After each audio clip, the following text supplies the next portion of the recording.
Unggahan terakhir mama muda yang lecehkan 17 anak disorot. Postingan terakhir NT mama muda yang melecehkan tetangganya di Jambi mendadak jadi sorotan. Bahkan kini warganet ramai-ramai menyerbu akun TikTok mama muda berinisial NT tersebut. NT sendiri akhirnya diketahui bernama asli Yunita Sari. Sebelum aksinya terbongkar, NT sempat mengunggah sebuah video di akun TikTok miliknya. Dalam konten tersebut, Yunita Sari tengah menyantap makanan ayam goreng bersama sang suami.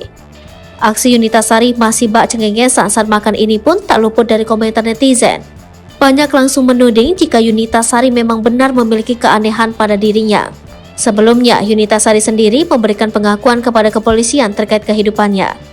Hal tersebut disampaikan Kasubdit 4 PPA di Treskrimum Polda Jambi, Christian Adi Wibawa mengungkap cerita dari NT kepada penyidik.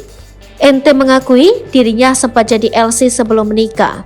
Kabar terbaru, NT akan menjalani pemeriksaan selama 14 hari di Rumah Sakit Jiwa Provinsi Jambi. Kabid Pelayanan Medis Rumah Sakit Jiwa Daerah Provinsi Jambi, Jakaria, mengatakan NT akan ditangani langsung oleh dokter spesialis kejiwaan.